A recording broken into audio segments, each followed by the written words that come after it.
Mes chers amis, bonjour. Alors, je vais vous dévoiler un petit secret qui n'a rien de très intéressant, mais je ne suis pas fan de football. On va dire que c'est un sport qui ne me passionne pas particulièrement, mais quand tout le monde ne parle que de ça, donc évidemment, on est obligé d'être dans le coup. Donc, je suis un peu à distance, certes, mais je suis un petit peu cette compétition incroyable qui s'appelle la Coupe du Monde, qui est un événement planétaire. Et j'y découvre, comme vous et comme tout le monde, des surprises. Des équipes dont on n'attendait absolument pas de tels résultats, qui en défiant les plus grandes équipes du monde et de l'histoire, eh bien, sortent vainqueurs, et des grands joueurs qui terminent dans les larmes et dans la honte. Et voilà, on va de surprise en surprise. Et ça m'a fait penser à un texte de la Guémara dans le traité de Baba Batra, en page 10, Amoudbet, Dafyud Amoudbet, page 10, folio B. La Guémara raconte l'histoire d'un homme qui s'appelait Rabbi Yoshua ben Levi. Et ce Rabbi Yoshua ben Levi avait un fils qui s'appelait Yosef. Et ce jeune Yosef est malheureusement tombé malade, très malade, et il est mort cliniquement. Mais il a guéri, et donc il est revenu à lui, et avec une expérience évidemment qui intéressait tout le monde. Alors son père lui a demandé, il lui a dit « Qu'est-ce que tu as vu là où tu es monté ?» Et le fils lui répond et lui dit « Olam Afour Raïti » j'ai vu un monde à l'envers. C'est-à-dire quoi à l'envers? Là-bas, ceux qui ici dans ce monde étaient en haut, eh bien là-bas ils sont en bas. Et ceux qui dans ce monde étaient en bas, là-haut, ben ils sont en haut. Ok? Donc ceux d'en haut sont en bas, ceux d'en bas sont en haut. Alors son père lui répond et lui dit « Olam Barour Raïta » tu as vu un monde clair.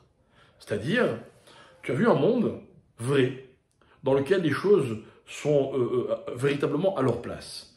Donc, il semblerait que dans le monde dans lequel nous vivons, les choses ne sont pas à leur place, les hommes ne sont pas à leur place. Il y a des gens qui sont tout en haut, mais qui devraient être tout en bas, et le contraire. Qu'est-ce que ça veut dire?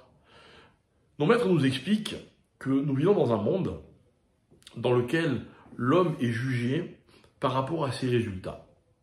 Dans un autre monde, celui d'en haut, celui de Dieu, enfin celui dans lequel on voit Dieu clairement, l'homme est jugé non pas par rapport à ses résultats, mais d'abord par rapport à ses efforts, par rapport à son cœur, par rapport à ce qu'il fournit et à l'attachement qu'il a pour ce qu'il fait. Alors évidemment, les barèmes sont très différents. Mais le Rav Moshe Feinstein va ajouter quelque chose d'encore plus impressionnant.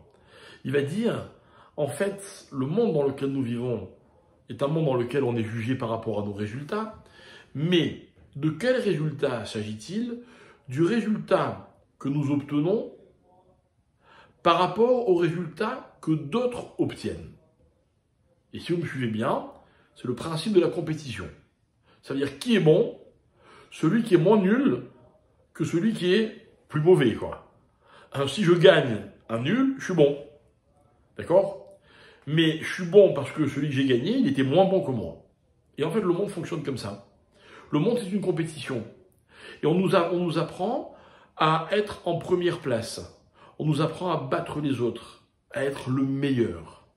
Mais est-ce qu'un enfant, quand on l'éduque par exemple, on doit l'apprendre à être le meilleur? Certainement pas. On doit l'apprendre à fournir tout ce que lui a de meilleur. On doit l'apprendre à être par rapport à ce qui l'anime véritablement.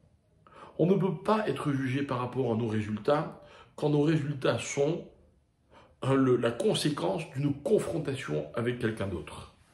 Alors voilà, je crois que cette idée est très forte, parce que cet homme, il a vu le véritable barème qu'il y avait dans le ciel. Et ça nous rassure beaucoup parce que finalement, un jour, on sera jugé par rapport à ce que nous valons véritablement.